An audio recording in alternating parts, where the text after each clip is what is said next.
Periods టైంలో చాలా విపరీతమైన నొప్పి ఉండడం, అలానే ఇంటర్ కోర్స్ కానీ ఏదైనా జరిగేటప్పుడు కూడా బాగా పెయిన్ఫుల్ గా ఉండడం, పెల్విక్ రీజియన్ అంతా కూడా విపరీతమైన నొప్పి ఎక్కువ కాలం బట్టి ఉండడం, ఇన్ఫర్టిలిటీ అంటే పిల్లలు చాలా ఇబ్బంది కావడం, పిల్లలు పుట్టలేకుండా ఉండడం, అలానే బాగా విపరీతమైన బ్లోటింగ్ ఉండడం, విరోచనాలు అప్పుడు కూడా బాగా పెయిన్ ఉండడం, విరోచనం వెళ్తున్నప్పుడు కూడా, అలానే పీరియడ్స్ టైంలో కూడా బాగా విపరీతంగా బ్లోటింగ్ ఉండడం, ఇవన్నీ కామన్ గా కనబడే సిమ్టమ్స్ కానీ కామన్ కాదండి. ఇవి ఎండోమెట్రియోసిస్ అయి ఉండొచ్చు.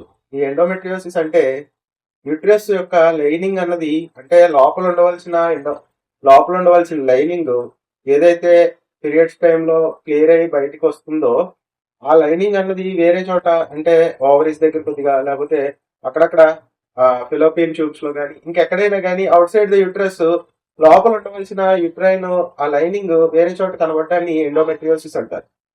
ఈ ఎండోమెట్రియోసిస్ వల్ల అది అసలు ఎక్స్ప్లెయిన్ చేయలేమన్నమాట. అంత విపరీతమైన నొప్పిని మీరు అనుభవిస్తూ ఉంటారు. కాబట్టి ఎప్పుడైతే గుర్తుపెట్టుకోండి, ఎప్పుడైనా గానీ ఈ సివియర్ పీరియడ్ పెయిన్స్ ఉన్నాయి అంటే సింపుల్ గా తీసుకోకండి. ఎర్లీగా డిటెక్ట్ చేసుకొని మెడికేషన్ గాని వాడారు అంటే చక్కగా ఎర్లీగా లైఫ్ అన్నది చాలా చక్కగా ఉంటుంది. కాబట్టి డిటెక్షన్ దీంట్లో ఏంటంటే తెలుసుకోవడం ఫస్ట్ ఏంటి మనకున్నది అన్నది తెలుసుకోవడం చాలా ఇంపార్టెంట్ అనమాట. కొద్దిగా లైఫ్ స్టైల్ కూడా ఈ ఎండోమెట్రియాసిస్ కి కారణం అవుతూ ఉంటుంది. ఎక్సర్సైజ్ లేకుండా సెడెంటరీగా ఉండడం కానీ, స్వీట్ ఇంటేక్ విపరీతమైన యంగ్ జనరేషన్ అంతా ఓవర్ గా చాక్లెట్స్, స్వీట్స్, అలానే వాకింగ్ కానీ ఇవి కానీ చాలా మర్చిపోతున్నారు. ఇవన్నీ కూడా ఇటువంటి డిసీజెస్ రావడానికి కారణాలు అవుతున్నాయి.